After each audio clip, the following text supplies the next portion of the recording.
नमस्कार मेरे प्यारे बच्चों, आप सभी का हमारे इस YouTube चैनल में स्वागत है। जैसा कि आप सभी लोगों को पता है कि हम इसके पिछले वाले वीडियो में हम आपको एक ऐसा ट्रिक दिए हैं जिससे आप इलेक्ट्रोकेमिस्ट्री से रिलेटेड जितने भी न्यूमेरिकल्स हैं आप उनको कहीं न कहीं सॉल्व कर सकते हैं। जो लोग उस वीडियो को नहीं देखे हैं, मेरा आप सबसे बस इतना सा रिक्वेस्ट है कि आप पहले जाइए उस वीडियो को देखिए, जिससे आप इलेक्ट्रोकेमिस्ट्री के न्यूमेरिकल्स को लगाने का बेसिक आइडिया सीख पाए।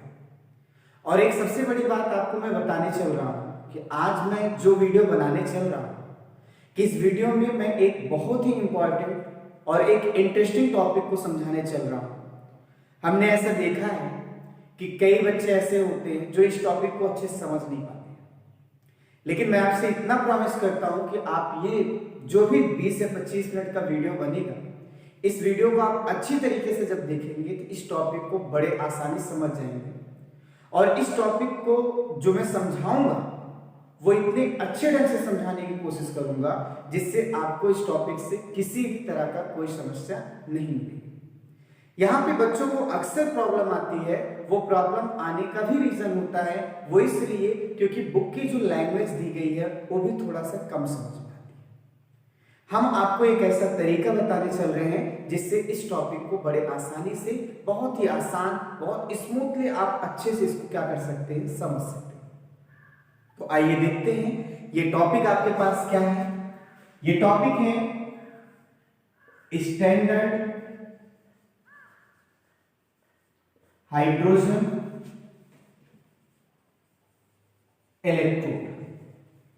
देखिए, स्टैंडर्ड हाइड्रोजन इलेक्ट्रोड को आपने बुक में भी देखा होगा, इसे सिंपलेस्ट फॉर्म में SHE से शो करते हैं। तो यहां पर मैं बोल सकता हूं कि it is also represented by SHE। Simple way में SHE से शो किया जाता है। और इसका एक और इंपॉर्टेंट और फेमस नेम है जिसे हम सभी लोग नाम देते हैं नॉर्मल हाइड्रोजन इलेक्ट्रोड, राइट। इसे भी शॉर्टकट में आप NHE बोलते हैं। तो इस तरह से आप समझ चुके होंगे कि हम किस टॉपिक को स्टडी करने चले हैं। नाम क्या है इस टॉपिक का? Standard hydrogen electrode. स्टैंडर्ड भी है, और आप सभी लोगों को मैं एक बात बता दूं, बच्चों को सबसे ज्यादा कंफ्यूजन इसी टॉपिक में रहता है, क्योंकि हम सभी लोग इसी स्टैंडर्ड हाइड्रोजन इलेक्ट्रोड की हेल्प से किसी मेटल का या किसी नॉन मेटल का या मेटलाइड का जो इलेक्ट्रोड पोटेंशियल होता है हम उसको कैलकुलेट किया करते हैं। तो आप समझने की कोशिश करिएगा। और हाँ, कभी कभी इसे एक और नाम दिया जाता है, इसे रेफरेंस इलेक्ट्रोड के भी नाम से जाना जाता है। क्या चीज? रेफरेंस इलेक्ट्रोड के नाम से भी जाना जाता है। तो सिंपली आप ये समझने की कोशिश करिए कि ये आपका एक इंपॉर्टेंट टॉपिक है और हम सभी लोग इसकी शुरुआत कैसे करते हैं, आइए उसको देखते हैं। सबसे पहली बात आपको मैं बता दे रहा हूं कि इसके लिए आप देखिए, एक मैं आपको पॉइंट करके इसको समझाने की कोशिश कर रहा हूं, क्योंकि हम जब बड़ी सी चीज देखते हैं तो वो थोड़ा सा कम समझ में आती है, लेकिन वही चीज छोटी छोटी चीजों में रहे तो बड़े आसानी से समझ में आ जाती है। इसलिए स्टैंडर्ड हाइड्रोजन इलेक्ट्रोड को अगर समझना है तो आप इसे पॉइंट करके आप समझिएगा, और मैं दावे के साथ कह सकता हूं कि इसका कोई भी ऐसा पॉइंट नहीं रहेगा जो आपके समझ में नहीं आएगा। जैसे एक सबसे पहली बात यह है कि it is a gas ion type of half cell. देखिए, इस लाइन में सबसे पहली बात तो ये बोल सकते हैं, जो आपके पास स्टैंडर्ड हाइड्रोजन इलेक्ट्रोड है वो एक हाफ सेल है, और ये हाफ सेल किसका है? गैस और आयन के बीच का है। बात मेरी समझ आई? और दूसरी सबसे इंपॉर्टेंट पॉइंट आप ये लिख सकते हैं कि it's solution pressure and osmotic pressure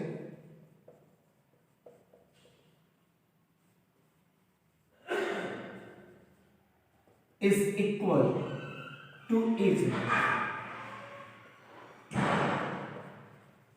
देखिए, इसके कहने का मतलब क्या है कि यहां पर जो सॉल्यूशन प्रेशर है और जो ऑस्मोटिक प्रेशर है वो एक दूसरे के क्या है? इक्वल है। और आपने जिस भी इलेक्ट्रोड का ये देखा था उसे हम सभी लोग एक नाम दिए थे इनर्ट इलेक्ट्रोड। इसका मतलब क्या है कि यहां पर जो स्टैंडर्ड हाइड्रोजन इलेक्ट्रोड है ये भी एक इनर्ट इलेक्ट्रोड जैसा काम करता है। और अब आप जरा ध्यान दीजिएगा, इसी के सेकंड का ही जो कंक्लूजन मिलता है वो ये मिलता है कि जब इसका sp और op दूसरे के इक्वल है तो ये आपका it can act as anode as well as cathode. मेरे कहने का मतलब क्या है कि ये जो आपके पास स्टैंडर्ड हाइड्रोजन इलेक्ट्रोड है ये एनोड और कैथोड दोनों की तरह काम कर सकता है। और जब एनोड और कैथोड दोनों की तरह काम कर सकता है इसीलिए हम बताते हैं कि स्टैंडर्ड हाइड्रोजन इलेक्ट्रोड को यूज किया जाता है एक रेफरेंस इलेक्ट्रोड के फॉर्म में। ये इनकी एक बहुत ही इंपॉर्टेंट पॉइंट है। और सबसे अब एक लास्ट पॉइंट मैं आपको इनके रिस्पेक्ट में ये भी बता दे रहा हूं कि for standard hydrogen electrode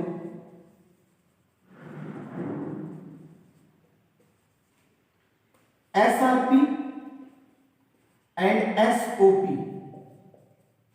is assumed as 0। मेरे कहने का मतलब क्या है, इसका जो स्टैंडर्ड रिडक्शन पोटेंशियल है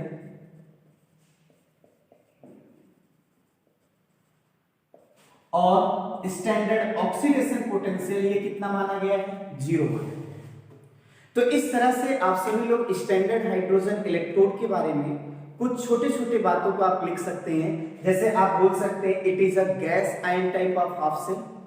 दूसरी बात, it's solution pressure and osmotic pressure both are equal to each other, so we can say it is also known as inert electrode. And finally हमने क्या बोला आपसे, ये एनोड और कैथोड दोनों के जैसा काम कर सकता है। और आप आगे बोल सकते हैं कि for standard hydrogen electrode its SRP value and SOP value is assumed as a 0। तो इस तरह से आप इनके बारे में कुछ पॉइंट्स बना सकते हैं। अब आप सब लोग को हम ये बताने वाले हैं कि हम स्टैंडर्ड हाइड्रोजन इलेक्ट्रोड को बनाते कैसे।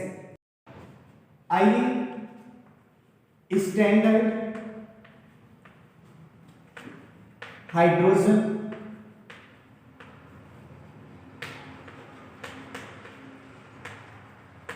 जो हमारे पास स्टैंडर्ड हाइड्रोजन इलेक्ट्रोड है इसका स्ट्रक्चर कैसे होता है या कैसे बनाया जाता है उन सारी चीजों को आप समझते हैं।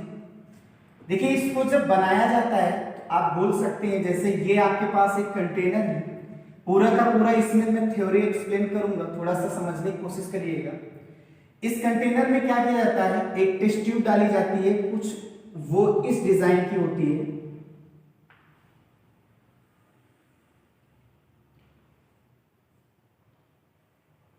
जिसमें एक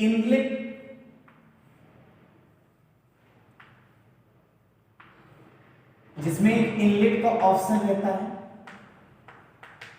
ठीक है, एक इनलेट का ऑप्शन रहेगा। अब इसमें क्या किया जाता है, ध्यान देना, ये आपके पास एक कंटेनर लिया गया है। अब देखिए किया क्या जाता है, इसमें सबसे पहले आप एसिड फिल करते हैं। अब आप सभी लोग थोड़ा सा यहां समझने की कोशिश करिएगा। हम सभी लोग क्या करते हैं, जैसे मान लीजिए हमारे पास एक एसिड है HCl, लेकिन ध्यान रहे कि जो एसिड रहता है वो एक स्टैंडर्ड कंडीशन में होनी चाहिए। और हमें पता है कि वो स्टैंडर्ड कंडीशन क्या है, इसलिए स्टैंडर्ड कंडीशन में होनी चाहिए क्योंकि हमारे पास जो है, जो स्टैंडर्ड हाइड्रोजन इलेक्ट्रोड है वो खुद बोल रहा है सबसे पहले स्टैंडर्ड सिचुएशन में रखना चाहिए। अब स्टैंडर्ड सिचुएशन क्या है, जो ये एसिड है इसका जो कंसंट्रेशन है, कंसंट्रेशन ऑफ एसिड वो कितना होना चाहिए, 1 मोलर होना चाहिए, 1 मोलर H+ के बराबर होना चाहिए। इतनी बात समझ में। दूसरी बात आप समझने की कोशिश करिएगा, यहां से क्या होता है, गैस को फिल कराया जाता है, वो भी कौन सी गैस को, हाइड्रोजन गैस को। और हमारे उस लाइन को ध्यान में रखिए जो कहा गया it is a gas ion type of half cell. ये आपके पास गैस है और यहां एसिड से क्या है, आयन है, so gas ion type of half cell है। ठीक है, अब आपसे मैं अगर पूछूं गैस और आयन इन दोनों में कौन इलेक्ट्रोड का काम कर सकता है, कहां से हम करंट दे सकते हैं, तो हम बोलेंगे कि गैस और आयन दोनों में ऐसी कोई ऑप्शन नहीं है जिसमें आप करंट दे सकते हैं। यहां पे गैस और आयन में कोई पॉसिबिलिटी नहीं है जिसमें आप करंट देंगे। करंट को सप्लाई करने के लिए या इलेक्ट्रोड्स को बनाने के लिए हम सभी लोग बाहर से वायर जोड़ते हैं और वो वायर रहता है प्लेटिनम वायर। वो वायर कौन सा होता है, प्लेटिनम वायर होता है। ये आपके पास जो प्लेटिनम वायर है ये एक इलेक्ट्रोड का काम करता है। बात मेरी समझ पाए। और इस प्लेटिनम वायर की खास बात होती है इसके बॉटम पार्ट में जो एसिड में एकदम से क्या होता है, डूबा रहता है, वहां पर प्लेटिनम ब्लैक लगाया जाता है। ये प्लेटिनम क्या होता है, ब्लैक लगाया जाता है, जिसका काम क्या होता है, जिसका काम ये होता है एब्जॉर्बिंग ऑफ हाइड्रोजन गैस।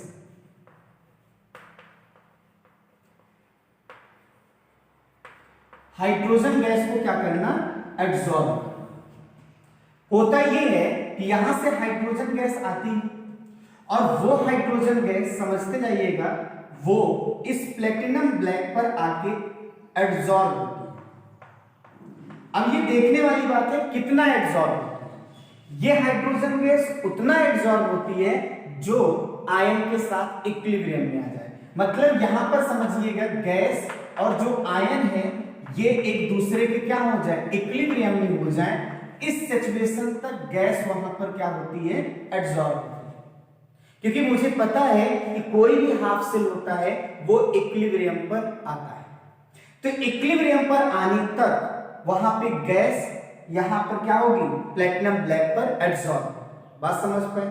अब कुछ लोगों का मानना ऐसा भी होगा कि अगर गैस ज्यादा हो गई तो क्या होगा, कोई बात नहीं, गैस यहां से आएगी, इक्विलिब्रियम के लिए जितनी गैस की रिक्वायरमेंट है वो यहां एब्जॉर्ब होगी। अगर उससे ज्यादा है तो वो गैस ऐसे बबल के फॉर्म में बाहर क्या हो जाएगी, निकल जाएगी। अब आप खुद समझ सकते हैं कि यहां पर गैस केवल उतना एब्जॉर्ब होगी जो उसको इक्विलिब्रियम में लाके सेट करे। उसके अलावा ये गैस जो है बबल के फॉर्म में क्या हो जाएगा, बाहर निकल जाएगी।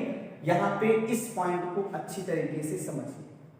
तो इस तरह से आप समझिएगा ये आपके पास क्या हुआ, हाइड्रोजन इलेक्ट्रोड। और एक सबसे इंपॉर्टेंट बात मैं बता रहा हूं कि यहां पे जो गैस होती है तो गैस के मैटर में क्या होता है, सॉल्यूशन के मैटर में तो आप कंसंट्रेशन बोलते हैं जिसकी इनिशियल जो आपके पास स्टैंडर्ड कंडीशन बनाएगी 1 मोलर H+, राइट। यहां पर गैस है तो गैस के मैटर में क्या बोला जाता है, प्रेशर। और प्रेशर के लिए आप ध्यान दीजिएगा स्टैंडर्ड कंडीशन क्या माना जाता है, 1 atm या फिर 1 बार। मतलब जो हम हाइड्रोजन गैस यहाँ पे सप्लाई करेंगे वो 1 atm प्रेशर पे करेंगे। बात समझ आई आपको। तो कुल मिला के आप देखिए इसके स्ट्रक्चर को मैं फिर से एक बार बता रहा हूं। ये एक कंटेनर लिया गया है, इसमें एसिड को फिल किया गया है। एक ऐसा एसिड लिया गया है जिसका कंसंट्रेशन स्टैंडर्ड कंडीशन में हो, इट मींस 1 मोलर H+ के बराबर हो। उसमें एक टेस्ट ट्यूब डाली गई है, उस टेस्ट ट्यूब के सहारे से आप देखिए एक इनलेट लगा हुआ है जिसमें हाइड्रोजन गैस को आप 1 एटमॉस्फेयर प्रेशर पर इसमें सप्लाई करते हैं। और यहाँ पर एक प्लेटिनम का क्या लगा हुआ, वायर लगा हुआ है, नीचे एक प्लेटिनम ब्लैक लगा होता है जो हाइड्रोजन गैस को क्या करता है, एब्जॉर्ब करता है। कितना एब्जॉर्ब करता है, यह हाइड्रोजन गैस को उतना एब्जॉर्ब करेगा जो इसके आयन के साथ क्या हो जाए, इक्विलिब्रियम में आ जाए। अगर हाइड्रोजन गैस इससे ज्यादा हो जाती है तो बबल के फॉर्म में ऊपर क्या होती है, निकल जाती है। तो कुल मिला के आप इस बात को समझने की कोशिश करें। इतनी बात समझ में। और अब मैं बोल रहा हूं कि ये जो आपके पास वायर है, ये जो आपका स्टैंडर्ड हाइड्रोजन इलेक्ट्रोड बना हुआ है, ये एनोड या कैथोड किसी की भी तरह आप यूज कर सकते हैं। वो इसलिए क्योंकि यहां का सॉल्यूशन प्रेशर ऑस्मोटिक प्रेशर के एकदम से क्या है, बराबर है, ऐसा माना गया है। इसकी एसआरपी या इसका एसओपी 0 माना गया है। ये जूम किया गया है वो इसलिए ताकि हम और सारी प्रॉब्लम को आसानी से समझ सकें। तो आइए देखते हैं हम स्टैंडर्ड हाइड्रोजन इलेक्ट्रोड को जब एनोड के फॉर्म में लिखेंगे या कैथोड के फॉर्म में बनाएंगे तो वहां पर वही सारी चीजें, रिएक्शन कैसे बनाएंगे, रिप्रेजेंटेशन कैसा होगा और नष्ट इक्वेशन कैसा होगा। तो आइए उन सब बातों को थोड़ा सा समझने की कोशिश करते हैं।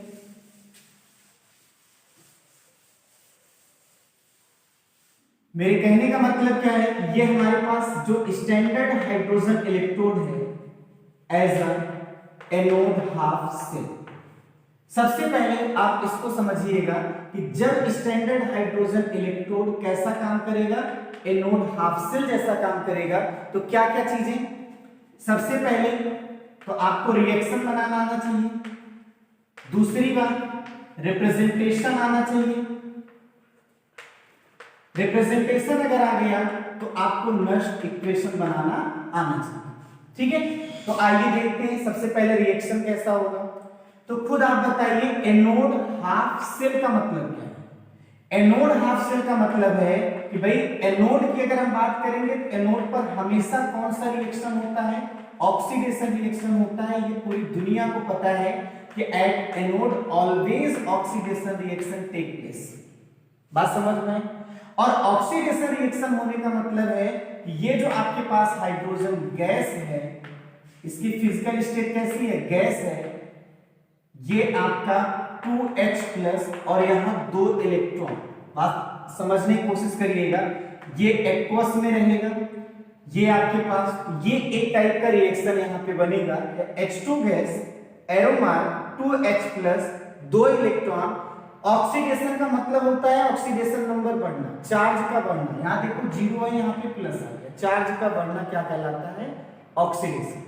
तो इस तरह से जो रिएक्शन लिखा जाएगा वो इस तरह से लिखा जाएगा। इतनी बात समझ में आ गई। रिएक्शन लिखने वाली बात अगर समझ में आ गई है तो हम सभी लोग थोड़ा सा रिप्रेजेंटेशन की बात कर लेते हैं।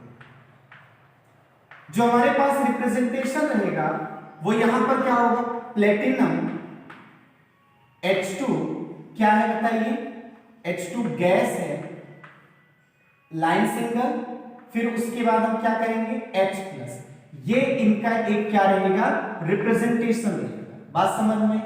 अच्छा, कुछ लोगों को यहां पर भी एक पॉइंट लिखना पड़ता है, कुछ लोग लिख देते हैं कि मान लीजिए क्वेश्चन में क्या करेगा, ये जो हाइड्रोजन गैस है इसका प्रेशर देगा, मान लीजिए उसका प्रेशर कितना दिया गया है, P1। न्यूमेरिकल में ऐसा हो सकता है, आपको प्रॉब्लम में दिया है।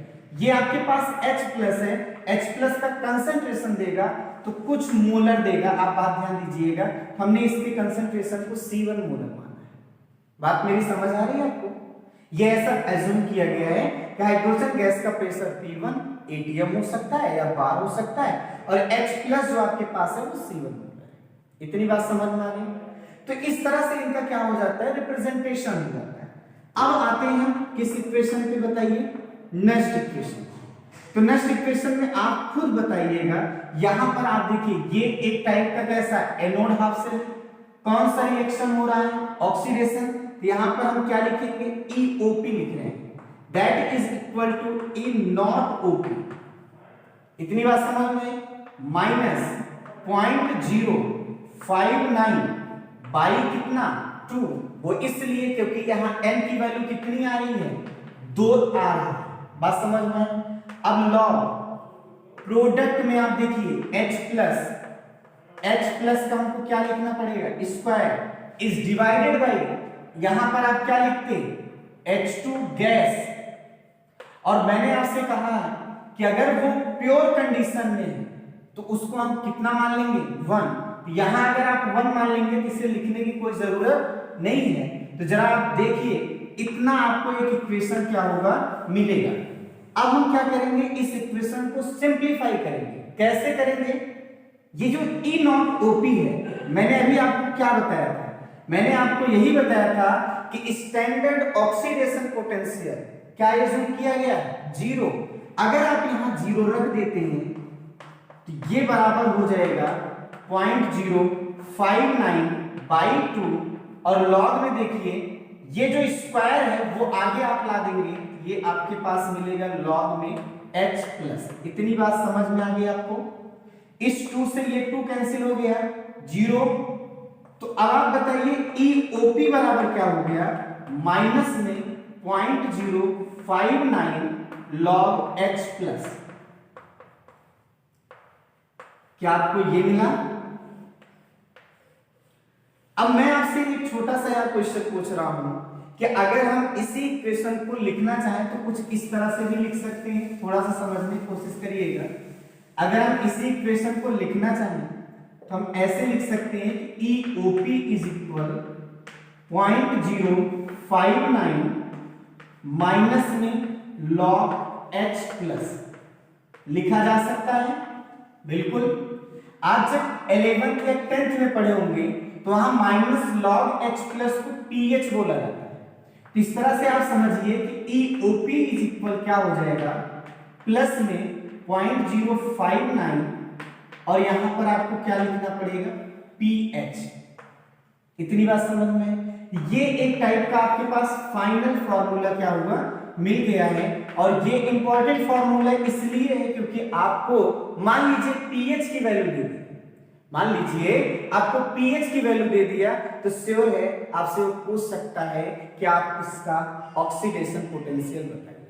यानी क्वेश्चन आपका पीएच से भी रिलेटेड हो सकता है, या ये देख के आपसे पीएच पूछ सकता है, कुछ भी हो सकता है। और जब पीएच पूछेगा तो नेचर भी पूछ सकता है, एसिडिक होगा, बेसिक होगा कि या न्यूट्रल होगा। तो हमने अभी क्या देखा, जब स्टैंडर्ड हाइड्रोजन इलेक्ट्रोड को हम कैसा यूज कर रहे थे, एनोड हाफ शेल तब। अब हम अगर इसी स्टैंडर्ड हाइड्रोजन इलेक्ट्रोड को कैथोड जैसा यूज करना चाहें तो क्या, यानी कहने का मतलब क्या है कि आप जरा देखिए, जो हमारे पास स्टैंडर्ड हाइड्रोजन इलेक्ट्रोड है एज अ कैथोड, कैथोड मतलब हमें CHC पढ़ना होगा, यानी कैथोड हाफ शेल पढ़ना होगा। अब आप बताओ कैथोड पर अगर हम देखें तो कैथोड पे किस टाइप का रिएक्शन पॉसिबल है, तो आप बोलेंगे कैथोड पर हमेशा अगर कोई रिएक्शन होगा तो वो कौन सा होगा, रिडक्शन। और रिडक्शन अगर होगा तो हम सबसे पहले क्या करेंगे, वही तीनों चीजें।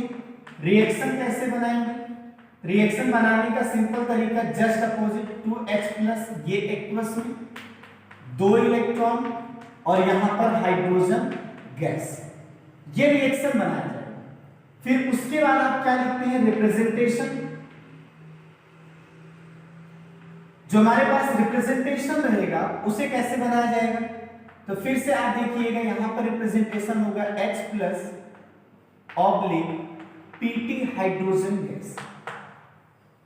इस तरह से आप क्या करेंगे, रिप्रेजेंट करेंगे। फिर से वही कहानी, इनके लिए कंसंट्रेशन मान सकते हैं, वहां C1 माने थे, चलो हम C2 मोलर मान लेते हैं, और यहां पर प्रेशर क्या मान लेते हैं, P2 मान लेते हैं, जो ATM या बार किसी में भी हो सकता है। इस तरह से आप क्या करेंगे, रिप्रेजेंटेशन को शो करेंगे। अब आप ये बताइए कि यहां पर हम सभी लोग नेक्स्ट इक्वेशन कैसे बनाएंगे, तो नेक्स्ट इक्वेशन बनाने के लिए आप क्या लिखेंगे, E, यहां पे Rp लिखा जा रहा है, वो इसलिए क्योंकि रिएक्शन कौन सा है, रिडक्शन, और रिडक्शन की वजह से electrode potential, reduction electrode potential. ERP is equal E not RP minus 0.059 by 2, और लॉग में देखिए यहां पे मैं डायरेक्ट लिखने वाला हूं, ये आपके पास प्रोडक्ट है, गैस है, 1 मानिए प्योर कंडीशन में, इज डिवाइडेड बाय, यही आपके पास होगा 1H प्लस 1/H प्लस का स्क्वायर। इसे आप ऊपर लेके चले जाएंगे, जब आप इसको ऊपर लेके चले जाएंगे और यहां पर आप देखिए वैल्यू क्या होगी, 0, तो आप ERP इज इक्वल क्या लिख सकते हैं, 0 माइनस 0.059/2, यहां -2 आ जाएगा। मैं डायरेक्ट थोड़ा सा कर लिया, आप इसको ऊपर लेके जाएंगे -2 आगे आ जाएगा, और लॉग क्या लिख सकते हैं, H प्लस लिख सकते हैं, राइट।